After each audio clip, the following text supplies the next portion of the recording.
السلام علیکم. یو دوه درې ورځې مخکې ډي ای خان کې یو ډېر افسوسناک واقعه شوې وه.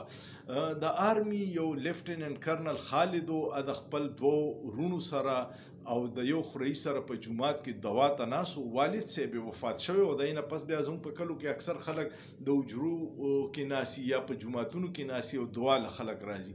ګڼ خلک ورسره و. په دې کې څه خلک راله او هغوی څلور واڼې ځان سره بوتلو. بیا پته ولګېده یو ورځ نیم خو پته نه وه چې هغه طالبانو بوتلي دي او بیا د هغې یو ویډیو بیان راغی او ویډیو بیان کې هغوی خپل مطالبات پیش کړي او کرنل خالد صاحب هغه بیانونه ووي چې یاره دوی خپل مطالبات حکومت ته او ادارو ته پیش کړي دي، نو که دا پوره شي نو موږ به راپرېږدي او اوس موږ د یو محفوظ مقام کې یو. دا ډېره د افسوس خبره ده. فوج ځوانان قربانیانې ورکوي، واړه افسران قربانیانې ورکوي، امن و امان صورتحال ډېر خراب دی. تاسو سوچ وکړئ چې کرنل خالد صاحب او د هغه دوه وروڼه اغوا شوي دي، نو د هغوی په فیملي به څه تېرېږي؟ د هغوی بچي به وي، د هغوی ښځه به وي، د هغوی خویندې وروڼه به وي، نور رشته دار به وي، څومره پریشاني به وي. نو حکومت له په دغې طرف او ادارو له توجه پکار دی چې دې منصفانه طریقې سره دا راخلاص شي. د هغوی کو څه جایز مطالبات دي او څه طریقه ریاست ته به پته وي چې په څه طریقه به یې راخلاصوي. خو د دې یو بل پهلوم دی.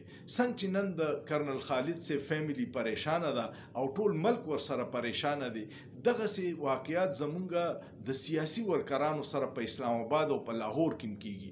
هغوی اغوا شي، لاپته شي، پته یې نه لګي، بیا فیملی پریشانې در په در ګرځي، په تاڼو کې پته کوي، پته یې نه لګي او بیا هغوی باندې یا پریس کانفرنس وکړي یا یو ویډیو بیان وکړي، بیا یې راپرېږدي او هغه بیا اکثر د سیاست نه هم کناره کشي کړي. نو دغه کارونه چې په اسلام آباد او په لاهور کې کېږي، نو هغې خلکو ته هم دغه لاره معلومه شوه. تاسو سوچ وکړئ چې د کرنل خالد فیملی به څومره پریشاني. نو دغسې چې کوم دا سیاسي ورکران، دا میډیا سوشل میډیا اکټیویسټ دا چې لاپته شي، دا شاعران دا چې لاپته شي او اغوا شي، نو د هغوی په فیملی به څه تېرېږي؟ کرنل خالد په شا باندې خو ټوله اداره ولاړ ده، حکومت ولاړ دی، کوششونه به کوي، وسایل دي ورسره.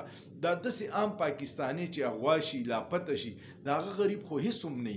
نن سبا کارونه روزګارونه هم نشته، د ډېرو خلکو سره پکې د وکیل پیسې هم نه او هغه دغسې لاپته شي او بیا کله پریس کانفرنس کوي او کله ول دمکیانې ورکوي چې دا ټویټ ډیلیټ کا.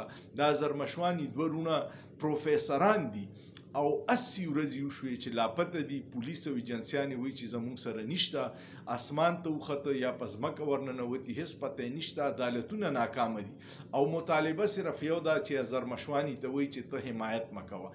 دغسې لاپته خلک چې دی، دغه هم یو ډېر ګمبیر مسله ده. بلوچستان کې لاپته افراد ډېره لوی مسله ده.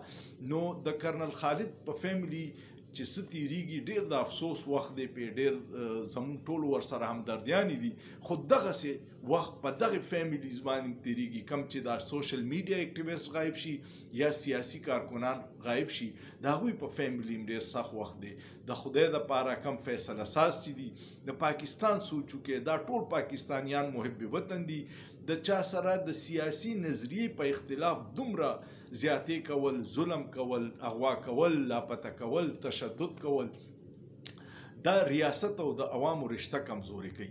دا ټول محب وطن دي. هر سړی پاکستان زنده‌باد وي، یو کس هم د پاکستان خلاف خبره نه کوي.